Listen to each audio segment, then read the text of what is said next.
Good afternoon, everyone. My name is Setru. I'm also a first-year graduate student in the Quantitative and Computational Biology program at Princeton University.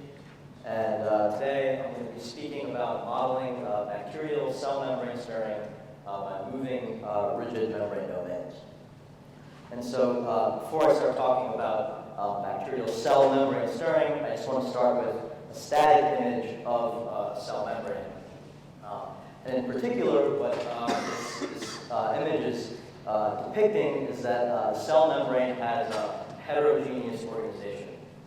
That is, various proteins in the cell membrane sometimes localized to distinct puncta within the cell membrane. Furthermore, there's also evidence that this localization of membrane proteins occurs alongside a phase separation of the lipids constituting the cell membrane. So these regions, these sort of distinct regions in the cell membrane are referred to as protein lipid membrane domains, and they're also called lipid rafts. And what's interesting is that our collaborator, Danny Lopez at the University of Würzburg, has observed that there's a similar protein localization within the bacterial cell membrane. So these are fluorescence images of Bacillus subtilis, which is a gram-positive bacterium. So it's a bacteria that has a cell membrane, and then outside that cell membrane it has a thick cell wall.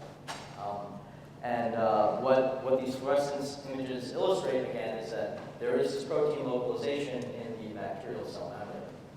Furthermore, another interesting observation is that there are actually two distinct types of these protein pumps in the membrane. So the left image is an image in which flow A has been fluorescently tagged. So flow A is one type of bacterial membrane protein, and the image on the left illustrates its localization in the membrane.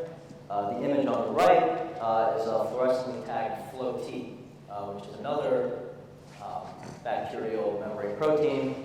And again, these images illustrate that that flow T proteins also localize to distinct regions of the membrane. There's also evidence that this localization is accompanied by a preference to a particular lipid phase. However, what I'm going to focus on is actually two interesting kinematic observations of these membrane domains. And so the first interesting observation is that these flow A domains, this one type of membrane domain, seems to be diffusing rather faster than you would expect naively given thermal diffusion. And so this is illustrated in this movie, this fluorescence movie. At the top of the slide, you can see fluorescently tagged flow A domains diffusing in a bunch of Bacillus subtilis cells.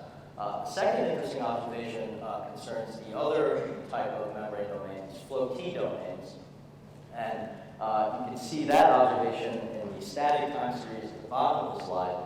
And this observation is that these flow T domains actually move processively through the cell membrane. And so if you follow this time series of images at the bottom of the slide, the white arrow is fixed. But if you follow the green arrow, which is pointing towards one of these flow T membrane domains, you'll see that over the course of a few seconds it moves, it exhibits directed motion through the cell membrane. And so I shall refer to these flow T domains as boats during this talk, and the flow A domains as rafts. And so again, the interesting observations here are that these boats move processively through the membrane, and the rafts seem to be diffusing faster than we would naively expect given thermal diffusion. And so there are a bunch of interesting questions that emerge from these kinematic observations. The first question is, how do the boats move processively? Given this directed motion through the cell membrane, it's reasonable to expect that there's some energy source and some mechanism accompanying this directed motion.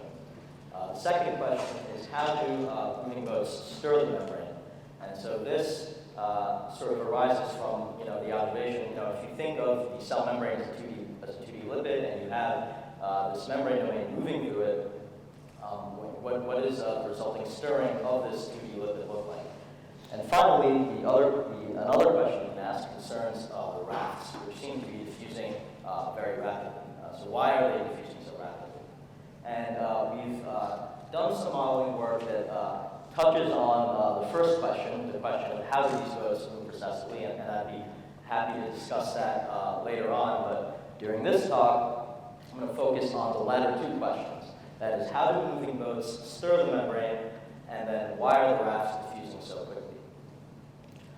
And so to introduce our model for how do moving boats stir the membrane, here's sort of an illustration of the cell wall, cell membrane interface in gram-positive bacterium.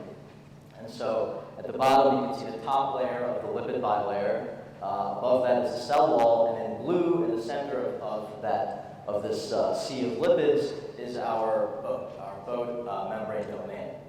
And so what we do in our model is we model this domain as a rigid disk with a radius r, moving with a fixed constant speed u0, and then as it moves through this 2D lipid, and it's moving very close to the cell wall, it generates a flow in the 2D lipid in which it's moving. And so given this scene, we write our model as follows. So the top equation on this slide relates the pressure force, the gradient due to pressure, to a friction that scales with flow velocity. The next question we write, the next equation that we write just requires that the fluid is incompressible, so it's a divergenceless fluid. And if you look at these equations, you'll notice that they're very similar in form to the linear Navier-Stokes equations. And for those of you who aren't familiar with these equations, these are equations that are used to describe flow in very viscous fluids. However, we replace viscous damping with friction, because since the domain is moving very close to the cell wall, friction will dominate over viscous damping. Finally, we impose the following boundary conditions. So the first boundary condition requires that there's no flow into the boundary of the domain, because we're modeling it as a rigid disk. And then we also require that very far away from the moving boat, flow will go to zero.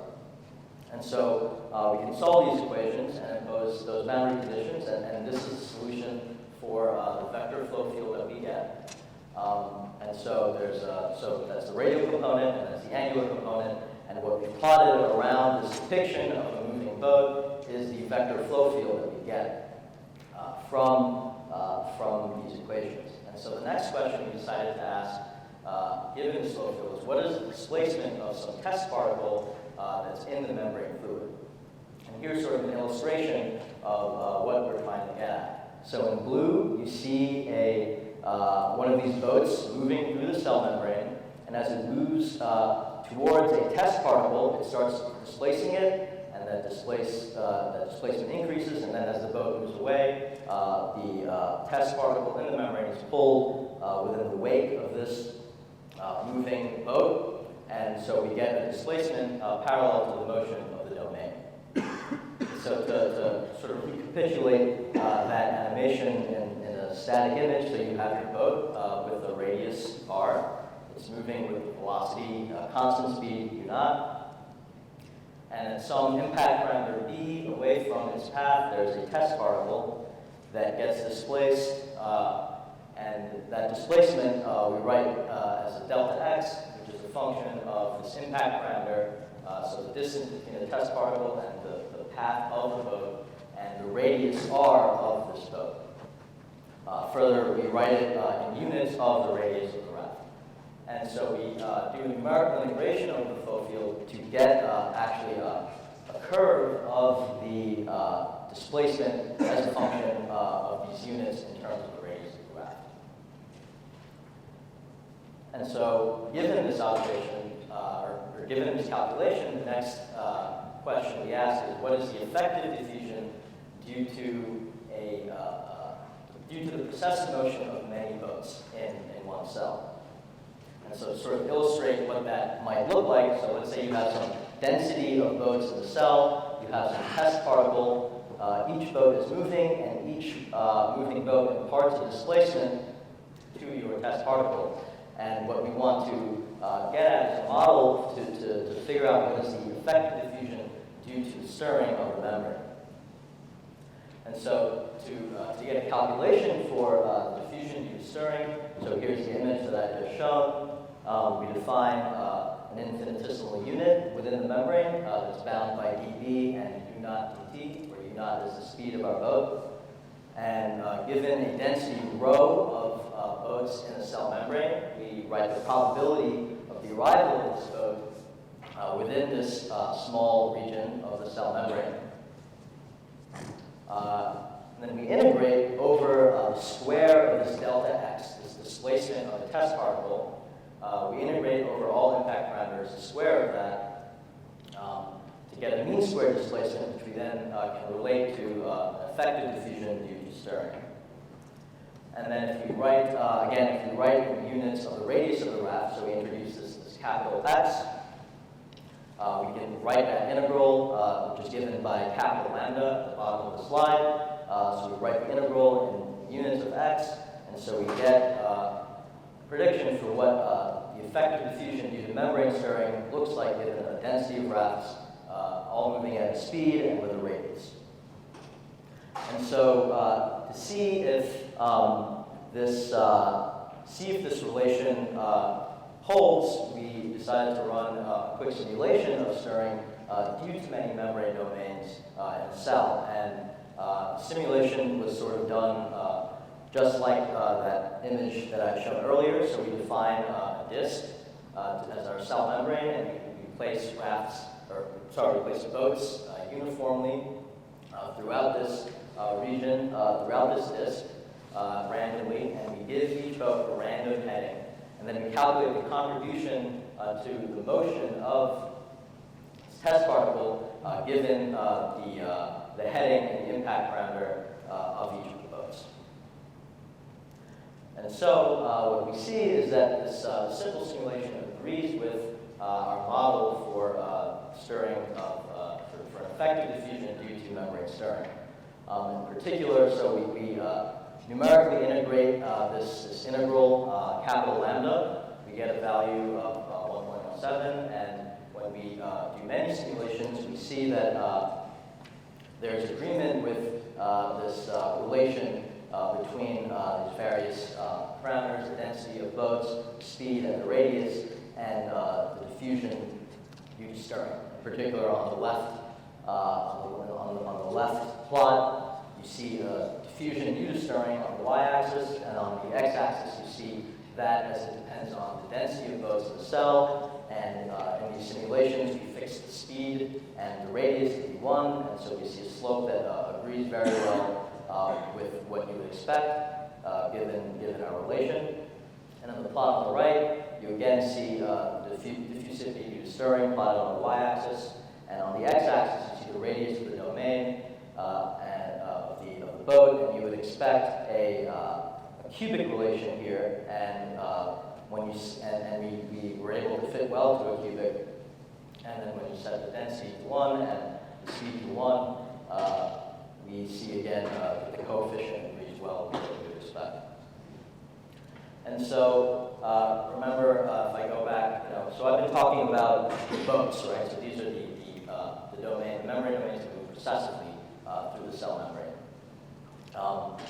There are also these rafts, right? These other membrane domains that we see that diffuse faster than we expect. And so the thing that what we wanted to see is whether this observed increased diffusivity of these rafts may be a result of the contribution to diffusion given by membrane stirring.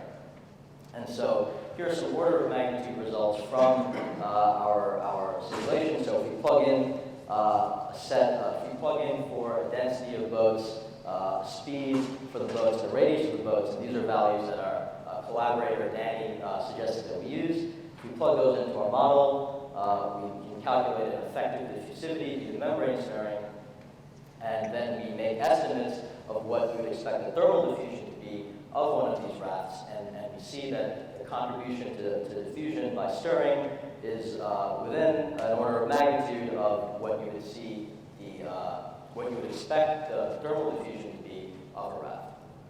Furthermore, if you also do an estimate of the diffusion of a lipid, you see that the diffusion of a lipid is several orders of magnitude greater. So, in conclusion, what our model suggests is that the additional diffusivity due to membrane stirring by moving boats is likely not significant for the diffusivity for the diffusion of an individual lipid molecule, but may be contributing to the increased diffusion that we observe of these rafts, these other membrane domains. And in conclusion, I'd like to thank the NSF and the organizers of the iPoLS conference. I'd like to thank our collaborator, Danny Lopez, whose group is continually working on characterizing these various phenomena in more detail. And I'd like to thank Benjamin Makta and Ed Green, with whom I've been working on this project. Thank you.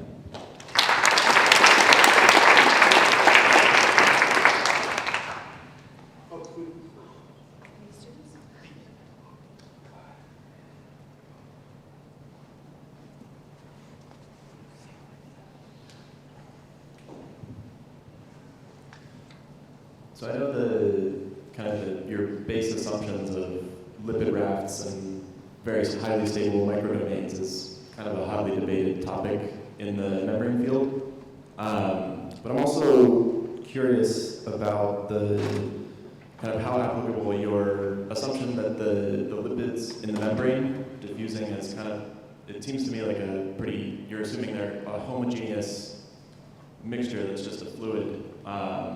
That seems very unrealistic given all kinds of proteins and obstacles in the membrane in terms of the lipids themselves flowing around as these boats go through.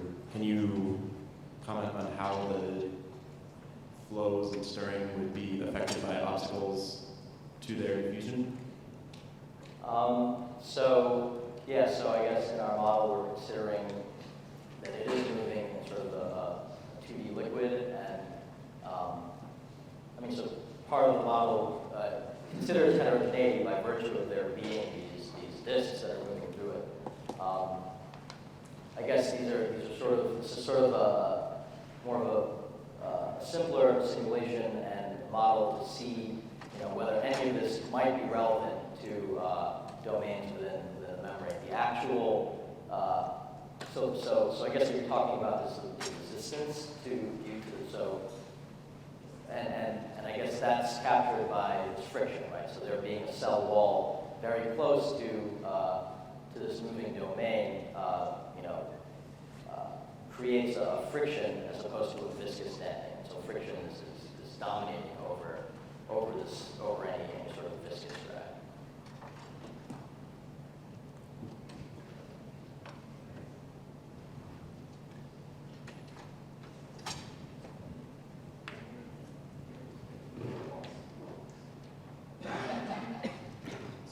If instead of friction you have viscous damping, which does it cause change the results, and what is the role of the periplasm play in the space between the cell wall and the membrane?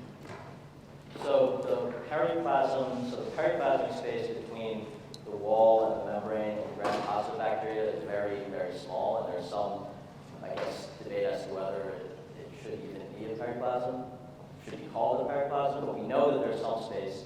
And so given the fact that it's much smaller in gram-positives than gram-negatives, we consider that space to be very small, and given that there are projections from the cell wall to the membrane, we consider that the friction that the domain feels is largely due to how close the cell wall is to the cell membrane in gram-positives, which is much significantly closer than in gram-negatives.